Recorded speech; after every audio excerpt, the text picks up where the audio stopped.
وكذلك جعلناكم أمة وسطا. Assalamu alaikum wa rahmatullahi wa barakatuh. Welcome to the Middle Nation podcast. This is episode number 8. Most of what passes as analysis among Muslims is little more than propagandistic polemics that just use current events as fuel for ideological rhetoric, usually around the theme of a war against Islam. It is, frankly, just a lot of noise. No one bothers to really examine in any depth what is happening in the Muslim world, how or why, or even actually by whom. This is the case with any crisis or conflict that may be trending on your social media feed. The Uyghur, Palestine, Afghanistan, Syria, the Rohingya, Somalia, you name it. There's a lot of emotion, but very little, if any, genuine analysis or serious research.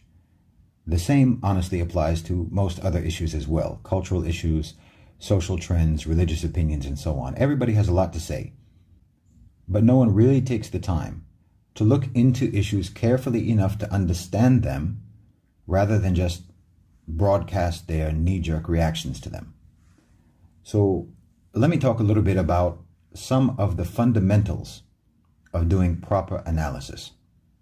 Let's say you want to look at a situation in a particular country. Well, first, you need to undertake a review of that country's geopolitical dynamics.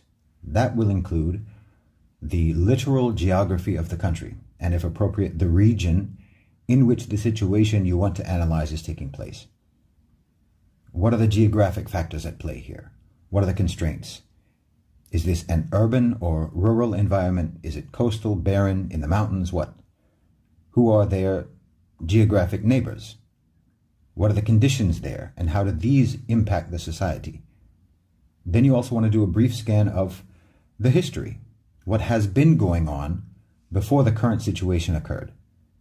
Next, and this is incredibly important, you need to look at that country's demographics, the median age of the population, the size of the workforce, the ethnic makeup, the rate of emigration out of the country, literacy and general education levels, so on and so on.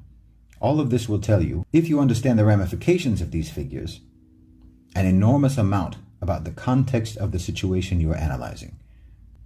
And even with this, you will want to look at the demographic history. Has the median age been rising, meaning that the birth rate has not been keeping pace, and a once robust workforce is now declining, taking skills and productivity along with it?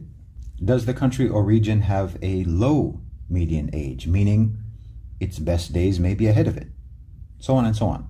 These are data sets that illuminate a great deal about what is going on in the country, because you have to understand that policymakers, both in the public and the private sector, are guided by these sets of data. And then, of course, you have to examine the country's economy, not just GDP, but per capita income, household debt, median wages, etc. You have to identify what their raw resources are, what their primary industrial sectors are, where do most people work, how does this country fit into the global supply chain, and whose supply chains specifically, what is the level of foreign direct investment, and who is investing, where and why, and what are the regulations on foreign investment, and who's writing those regulations. And to whom is the country in debt?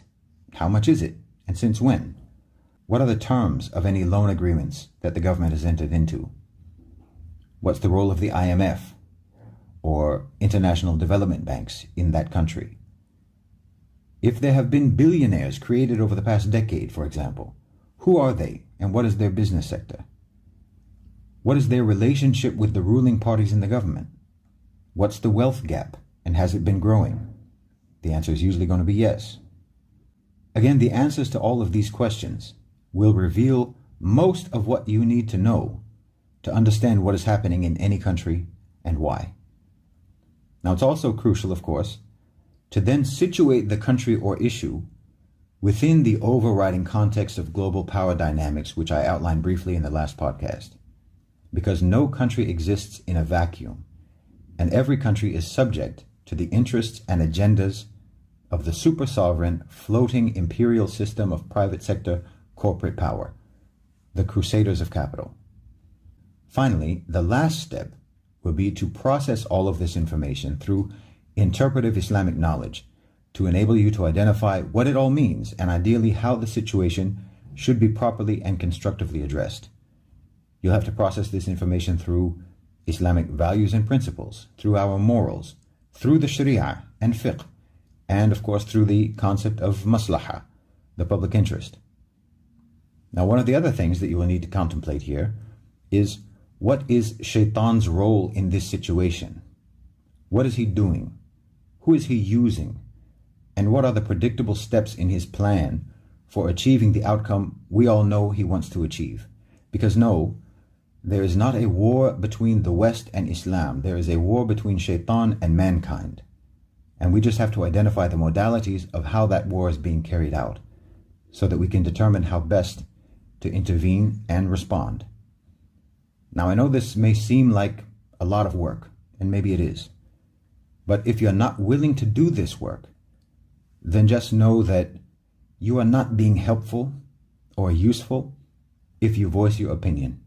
And you may, in fact, be doing considerable harm. So I hope this podcast was useful for you. And I hope that you can apply these methods when you're trying to analyze situations in the Muslim world or the situation of Muslims in any part of the world. Jazakum Allahu khairan wa assalamu alaikum.